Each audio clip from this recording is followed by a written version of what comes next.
नमस्कार, कशिश न्यूज देख रहे हैं आप और मैं हूं आपके साथ तानिया चौधरी। वक्त हो चला है मिड डे बुलेटिन का। तो सबसे पहले बड़ी खबर हम आपको दिल्ली से बता दें, जहां पर दिल्ली में जेपी नड्डा के आवास पर बीजेपी कोर ग्रुप की बैठक चल रही है, जिसमें अमित शाह, पार्टी के बिहार चुनाव प्रभारी धर्मेंद्र प्रधान, बिहार प्रभारी विनोद तावड़े, सह प्रभारी दीपक प्रकाश, प्रदेश अध्यक्ष दिलीप जायसवाल, डिप्टी सीएम सम्राट चौधरी, मंगल पांडे समेत कोर ग्रुप के सभी सदस्य मौजूद हैं। बैठक में उम्मीदवारों और सीट शेयरिंग पर मंथन हो रहा है। माना जा रहा है कि उम्मीदवारों के नाम पर फाइनल मुहर लग जाएगी। इसी पर अधिक जानकारी के लिए हमारे साथ दिल्ली से हमारे सहयोगी अंकित जुड़े हुए हैं, उनसे बात करेंगे। अंकित, अध्यक्षता अमित शाह की अध्यक्षता में यह बैठक हो रही है, जेपी नड्डा के आवास पर बैठक हो रही है। जितने भी शीर्ष नेतृत्व है वो वहां मौजूद है, क्या है पूरी जानकारी? तो निश्चित तौर पर देखिए कि भारतीय जनता पार्टी के राष्ट्रीय अध्यक्ष जगत प्रकाश नड्डा के आवास पर बिहार कोर ग्रुप की बैठक हो रही है। इस बैठक में सभी प्रत्याशियों के नाम को लेकर चिंतन और मंथन हो रहा है। इस बैठक में बिहार के डिप्टी सीएम यानी कि सम्राट चौधरी, प्रदेश अध्यक्ष दिलीप जायसवाल, सह प्रभारी दीपक प्रकाश और उनके साथ में नितिन नवीन मौजूद हैं। निश्चित तौर पर जिस तरीके से बिहार में आगामी समय में बिहार में विधानसभा का चुनाव है, उसको देखते हुए काफी महत्वपूर्ण बैठक अभी चल रही है। कहीं ना कहीं आज देर शाम या कल तक तो भारतीय जनता पार्टी के शीर्ष नेतृत्व की तरफ से सभी प्रत्याशियों के नाम पर जो अभी चिंतन और मंथन चल रहा है, उसके नाम पर कहीं ना कहीं एक ऐलान कर दिया जाएगा। अब देखने वाली बात यह होगी, भारतीय जनता पार्टी जो सभी सहयोगी दलों को एक साथ देने का काम कर रही है, उसमें ऐसे ऐसे कौन कौन से सहयोगी दल हैं जिनको सबसे ज्यादा टिकट देने का भारतीय जनता पार्टी ने वादा किया है। निश्चित तौर पे इस बैठक में राधा मोहन दास भी मौजूद है और कहीं ना कहीं जो भारतीय जनता पार्टी के तमाम बिहार के सीनियर लीडर्स हैं वो इस बैठक में शामिल हैं। सभी प्रत्याशियों के नाम पर चिंतन और मंथन चल रहा है। तान्या, बिल्कुल अंकित, क्योंकि यह बैठक इसलिए भी महत्वपूर्ण हो जाती है क्योंकि अभी तक सीट शेयरिंग पर मुहर नहीं लगी है और ऐसे में लगातार जो बैठकों का दौर है वो किसी भी पार्टी की हम बात कर ले तो लगातार जारी है और आज इस बैठक में कई महत्वपूर्ण मुद्दों पर चर्चा होगी। तो निश्चित तौर पे जो भी प्रत्याशी हैं उन सभी प्रत्याशियों के नाम पर अभी चिंतन और मंथन चल रहा है। देश के गृह मंत्री अमित शाह, बीजेपी की चाणक्य के कहे जाने वाले, वो भी इस बैठक में शामिल हैं।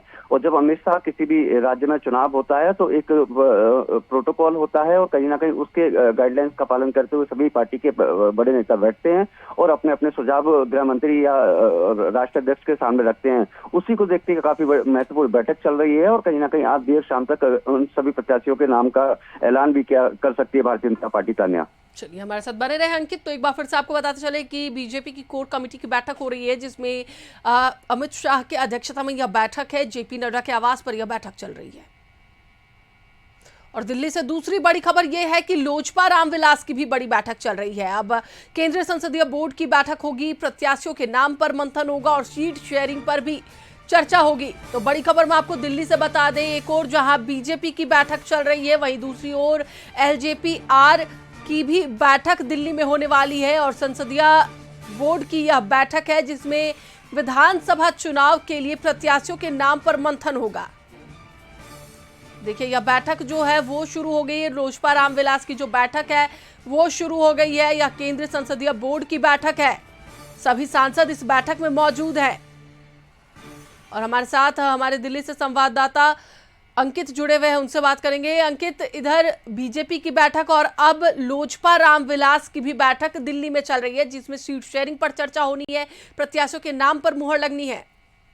बिल्कुल निश्चित तौर पर तान्या, देखिए देश की राजधानी दिल्ली में चिराग पासवान की अध्यक्षता में एक बड़ी बैठक का आयोजन किया गया है। इस बैठक में चिराग पासवान यानी कि लोजपा के सभी सांसद इस बैठक में मौजूद है। अरुण भारती की बात करें, वो प्रभारी भी हैं, वो भी इस बैठक में मौजूद है। उनके साथ में संभाजी चौधरी, राजेश वर्मा, वो इस बैठक में शामिल हैं। जिस तरीके से लगातार चिराग पासवान के आवास पर भारतीय जनता पार्टी के तमाम नेता पहुंच रहे थे, उसके बाद चिराग पासवान को कहीं ना कहीं भारतीय जनता पार्टी के केंद्रीय नेतृत्व की तरफ से एक आश्वासन दिया गया है। चिराग पासवान जिस तरीके से 30 सीटों की डिमांड कर रहे थे, भारतीय जनता पार्टी ने कहीं ना कहीं उनको मनाने का काम किया। उसके बाद चिराग पासवान ने एक बड़ी बैठक का आयोजन देश की राजधानी दिल्ली नॉर्थ एवेन्यू स्थित अपने पार्टी कार्यालय पर बुलाई गई बैठक में कहीं ना कहीं अब निर्णय लिया जा रहा है कि आगामी समय में बिहार में विधानसभा का चुनाव है, उसको देखते हुए ऐसे कौन कौन से प्रत्याशी होंगे।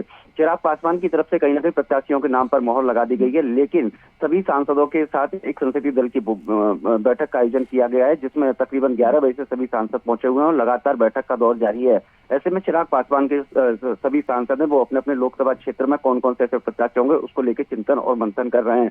अब देखने वाली बात ये होगी, जिस तरीके से भारतीय जनता पार्टी ने चिराग पासवान को आश्वासन दिया, उसके बाद चिराग पासवान ने एक बड़ी बैठक बुलाई है इस बैठक में ऐसे कौन कौन से प्रत्याशी होंगे जिन पर चिराग पासवान और उनके जो संसदीय दल के जो मेंबर हैं वो कहीं ना कहीं अंतिम मोहर लगाने का काम करेंगे। चलिए, बहुत बहुत धन्यवाद अंकित पूरी बातचीत के लिए। तो एक बार फिर से आपको बता दें कि एलजेपीआर के केंद्रीय संसदीय बोर्ड की बैठक चल रही है।